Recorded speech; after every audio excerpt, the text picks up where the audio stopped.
ऋषि पंचमी व्रत की कथा के बिना यह व्रत अधूरा कहलाता है और इसके महात्म्य के बारे में भी जानते हैं। भाद्रपद शुक्ल पक्ष पंचमी को कश्यप ऋषि की जयंती भी मनाते हैं। इस दिन सप्त ऋषियों की पूजा की जाती है। इस दिन महिलाएं परिवार की सुख समृद्धि के लिए व्रत रखती हैं। इस दिन ऋषि पंचमी की कथा सुनी जाती है। कहते हैं कि यह रजस्वला दोष से शुद्ध होने का उपवास है। ऋषि पंचमी की व्रत कथा इस प्रकार है। एक कथा के अनुसार एक समय राजा सिताश्रव धर्म का अर्थ जानने के लिए ब्रह्मा जी के पास गए और पूछा कि उस व्रत को बताइए जो समस्त पापों का नाश करने वाला है। इस पर ब्रह्मा जी ने उन्हें ऋषि पंचमी व्रत की जानकारी दी और कथा बताई। उन्होंने बताया, विदर्भ में उत्तंक नाम का एक सदाचारी ब्राह्मण रहता था। उसकी पत्नी का नाम सुशीला था और वह बहुत पतिव्रता थी। उसके एक बेटा और बेटी यानी कुल 2 संतान थीं। विवाह योग्य होने पर ब्राह्मण ने कन्या की शादी कर दी। हालांकि कुछ समय के बाद उस पर विपत्ति आ गई और वह विधवा हो गई। इस पर दुखी ब्राह्मण दंपति नदी किनारे कुटिया बनाकर बेटी के संग रहने लगे। इस बीच एक दिन कन्या सो रही थी, तभी उसका शरीर कीड़ों से भर गया। यह बात उसने अपनी माता को बताई। माँ ने यह बात पति को बताई और कहा कि किस कारण से हमारी कन्या को यह दुख भोगना पड़ रहा है। उत्तंक ने समाधि लगाई और पता चला कि पूर्व जन्म में यह कन्या ब्राह्मणी थी और रजस्वला होने पर भी बर्तन छू दिए थे। उस पाप को भोगने के लिए यह जन्म मिला है, तो भी उसने ऋषि पंचमी व्रत नहीं किया है, इसलिए इसके शरीर में कीड़े पड़े हैं। ब्राह्मण ने बताया, रजस्वला स्त्री पहले दिन से चांडालनी, दूसरे दिन ब्रह्मघातनी, तीसरे दिन धोबिन के समान अपवित्र होती है और चौथे दिन वह स्नान कर शुद्ध होती है। अब भी यह ऋषि पंचमी व्रत करेगी तो इसके दुख दूर हो जाएंगे और अगले जन्म में अखंड सौभाग्य प्राप्त होगा। पिता की आज्ञा से लड़की ने ऋषि पंचमी व्रत किया। इससे उसके दुख दूर हो गए और अटल सौभाग्य मिला। ऋषि पंचमी की व्रत कथा इस प्रकार है। सतयुग में विदर्भ नगरी में श्येनजित नामक राजा हुए थे। वे ऋषियों के समान थे। उन्हीं के राज में एक कृषक सुमित्र था। उसकी पत्नी जयश्री अत्यंत पतिव्रता थी। एक समय वर्षा ऋतु में जब उसकी पत्नी खेतों के काम से लगी थी तो वह रजस्वला से हो गई। उसको रजस्वला होने का पता लग गया, फिर भी वह घर के कामों में लगी रही। कुछ समय बाद वह दोनों स्त्री पुरुष अपनी अपनी आयु भोग कर मृत्यु को प्राप्त हो गए। जयश्री तो कुतिया बनी और सुमित्र को रजस्वला स्त्री के संपर्क में आने के कारण बैल की योनि मिली, क्योंकि ऋतु दोष के अतिरिक्त इन दोनों का कोई अपराध नहीं था। इसी कारण इन दोनों को अपने पूर्व जन्म का समस्त याददाश्त रही। वे दोनों कुतिया और बैल के रूप में उसी नगर में अपने बेटे सुचित्र के यहाँ रहने लगे। धर्मात्मा सुचित्र अपने अतिथियों का पूर्ण सत्कार करता था। अपने पिता के श्राद्ध के दिन उसने अपने घर ब्राह्मणों को भोजन के लिए नाना प्रकार के भोजन बनवाए। जब उसकी स्त्री किसी काम के लिए रसोई से बाहर गई हुई थी तो एक सर्प ने खीर में बर्तन में विष वमन कर दिया। कुतिया के रूप में सुचित्र की माँ सब कुछ देख रही थी। पुत्र की बहू के आने पर उसने पुत्र को ब्रह्म हत्या के पाप से बचाने के लिए उस बर्तन में मुंह डाल दिया।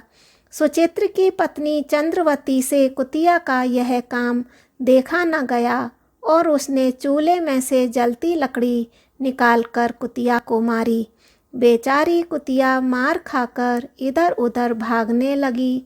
चौके में जो झूठन आदि बची रहती थी वह सब सुचित्र की बहू उस कुतिया को डाल देती थी, लेकिन क्रोध के कारण उसने वह भी बाहर फेंकवा दिया। सब खाने का सामान फेंकवा कर बर्तन साफ करके दोबारा खाना बनाकर ब्राह्मणों को खिलाया। रात्रि के समय भूख से व्याकुल होकर वह कुतिया बैल के रूप में रह रहे अपने पूर्व पति के पास आकर बोली, हे स्वामी, आज तो मैं भूखे से मरी जा रही हूँ। वैसे तो मेरा पुत्र मुझे रोज़ खाना खाने को देता था, लेकिन आज मुझे कुछ नहीं मिला। सांप के विष वाले खीर के बर्तन को अनेक ब्रह्म हत्या के भय से छूकर उनके न खाने के योग्य कर दिया था। इसी कारण उसकी बहू ने मुझे मारा और खाने को कुछ भी नहीं दिया।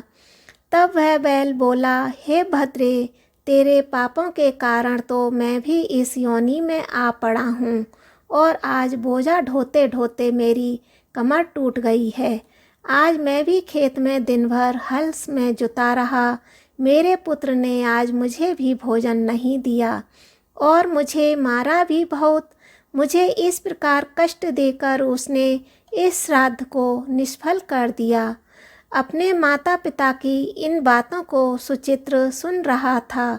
उसने उसी समय दोनों को भरपेट भोजन करवाया और फिर उनके दुख से दुखी होकर वन की ओर चला गया।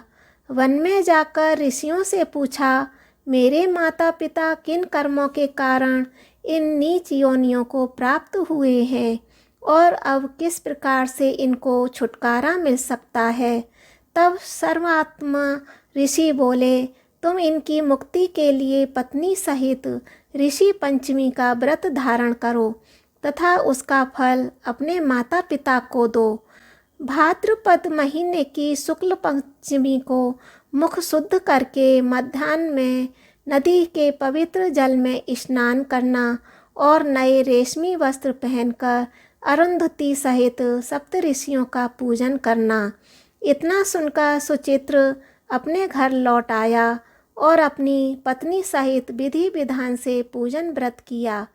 उसके पुण्य से माता पिता दोनों पशु छूट गए। ऋषि पंचमी व्रत कथा। विदर्भ देश में उत्तंक नामक एक सदाचारी ब्राह्मण देव रहते थे। उनकी पत्नी बड़ी पतिव्रता थी, जिसका नाम सुशीला था। उन ब्राह्मण के एक पुत्र तथा एक पुत्री, 2 संतान थीं। विवाह योग्य होने पर उन्होंने समान कुलशील वर के साथ कन्या का विवाह कर दिया। देव योग से कुछ दिनों बाद वह विधवा हो गई। दुखी ब्राह्मण दंपत्ति कन्या सहित गंगा तट पर कुटिया बनाकर रहने लगे। एक दिन ब्राह्मण कन्या सो रही थी। उसका शरीर कीड़ों से भर गया। कन्या ने सारी बात माँ से कही।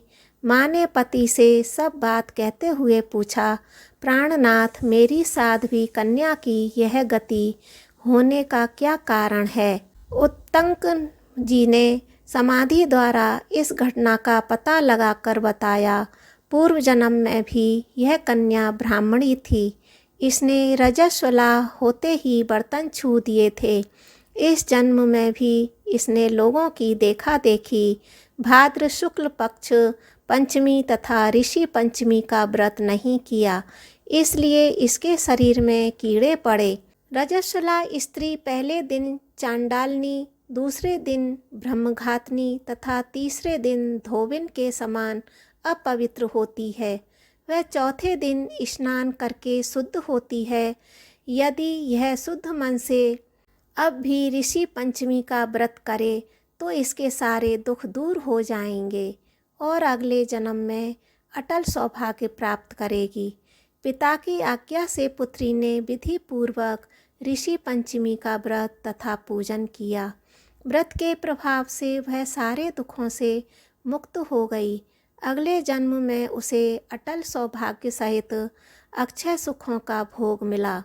गणेश चतुर्थी व्रत कथा। एक समय भगवान विष्णु और माता लक्ष्मी जी के विवाह की तैयारियां चल रही थीं। इसमें सभी देवताओं को निमंत्रित किया गया, लेकिन विघ्नहर्ता गणेश जी को निमंत्रण नहीं भेजा गया। सभी देवता अपनी पत्नियों के साथ विवाह में आए, लेकिन गणेश जी उपस्थित नहीं थे। ऐसा देखकर देवताओं ने भगवान विष्णु से इसका कारण पूछा। उन्होंने कहा कि भगवान शिव और माता पार्वती को निमंत्रण भेजा है। गणेश अपने माता पिता के साथ आना चाहें तो आ सकते हैं। 1.25 मन मूंग, 1.25 मन चावल, 1.25 मन घी और 1.25 मन लड्डू का भोजन दिन भर में चाहिए। यदि वे नहीं आए तो अच्छा है। दूसरे के घर जाकर इतना सारा खाना पीना अच्छा भी नहीं लगता। इस दौरान किसी देवता ने कहा कि गणेश जी अगर आए तो उनको घर के देखरेख की जिम्मेदारी दी जा सकती है। उनसे कहा जा सकता है, आप चूहे पर धीरे धीरे जाएंगे तो बारात आगे चली जाएगी और आप पीछे रह जाएंगे। ऐसे में आप घर की देखरेख करें। विष्णु जी के निमंत्रण पर गणेश जी वहाँ उपस्थित हो गए। उनको घर के देखरेख की जिम्मेदारी दे दी गई। बारात घर से निकल गई और गणेश जी दरवाजे पर ही बैठे थे। यह देखकर नारद जी ने इसका कारण पूछा, तो उन्होंने कहा कि भगवान विष्णु ने उनका अपमान किया है। तब नारद जी ने गणेश जी को एक सुझाव दिया। गणेश जी ने सुझाव के तहत अपने चूहों की सेना बारात के आगे भेज दी, जिसने पूरे रास्ते खोद दिए। इसके बाद देवताओं के रथों के पहिए रास्तों में फंस गए। बारात आगे नहीं जा पा रही थी। किसी के समझ में कुछ भी नहीं आ रहा था कि क्या किया जाए। तब नारद जी ने गणेश जी को बुलाने का उपाय दिया ताकि देवताओं के विघ्न दूर हो जाएं। भगवान शिव के आदेश पर नंदी गजानन को लेने आए। देवताओं ने गणेश जी का पूजन किया, तब जाकर रथ के पहिए गड्ढों से निकल गए, लेकिन कई पहिए टूट गए थे। उस समय पास में ही एक लोहार काम कर रहा था। उसे बुलाया गया। उसने अपना काम शुरू करने से पहले गणेश जी का मन ही मन स्मरण किया और देखते ही देखते सभी रथों के पहियों को ठीक कर दिया। उसने देवताओं से कहा कि लगता है आप सभी ने शुभ कार्य आरंभ करने से पहले विघ्नहर्ता गणेश जी का पूजन नहीं किया है, तभी ऐसा संकट आया है। आप सब गणेश जी का ध्यान कर आगे जाएं, आपके सारे काम हो जाएंगे। देवताओं ने गणेश जी की जय जयकार की और बारात अपने आगे तक सकुशल पहुंच गई। भगवान विष्णु और माता लक्ष्मी जी का विवाह संपन्न हो गया। ऋषि पंचमी का व्रत महिलाओं के लिए बहुत खास है। अगर माहवारी के समय स्त्रियों से कोई गलती या भूल हो जाती है, उस दोष से मुक्ति पाने के लिए ऋषि पंचमी का व्रत करना चाहिए। सप्त ऋषियों की पूजा अर्चना की जाती है। ऋषि पंचमी व्रत भाद्र शुक्ल पक्ष की पंचमी के दिन होता है। यह व्रत गणेश चतुर्थी के अगले दिन पड़ता है। ऋषि पंचमी व्रत की आरती। श्री हरिहर गुण गणपति सबहु धरि ध्यान, मुनि मंडल श्रृंगार युक्त श्री गौतम करऊं बखान। ओम जय गौतम त्राता स्वामी श्री गौतम त्राता, ऋषिवर पूज्य हमारे मुद मंगल दाता। ओम जय गौतम त्राता द्विज कल कमल दिवाकर परम न्यायकारी, जग कल्याण करन हित न्याय रचो भारी। ओम जय गौतम त्राता पिपला सुत शिष्य आपके सब आदर्श भये, वेद शास्त्र दर्शन में पूर्ण कुशल हुए। ओम जय गौतम त्राता गुर्जर करन नरेश, विनय पर तुम पुष्कर आए, सभी शिष्य सुतगण को अपने संग लाए। ओम जय गौतम त्राता अनावृष्टि के कारण संकट आन पड़ियो, भगवान आप दया करी सबको कष्ट हरियो। ओम जय गौतम त्राता, पुत्र प्राप्ति हेतु भूप के यज्ञ कियो, यज्ञ देव के आशीष से सुत को जन्म भयो। ओम जय गौतम त्राता, भूप मनोरथ पूर्ण करके चिंता दूर करी, प्रेत राज पामर की निर्मल देह करी। ओम जय गौतम त्राता, ऋषिवर अच्छपाद की आरती जो कोई नर गावे, ऋषि की पूर्ण कृपा से मनवांछित फल पावे। ओम जय गौतम त्राता, ओम जय गौतम त्राता, समी जय गौतम त्राता, ऋषिवर पूज्य हमारे मुद मंगल दाता। ओम जय गौतम त्राता। बोलो ऋषि सप्त ऋषि भगवान की जय।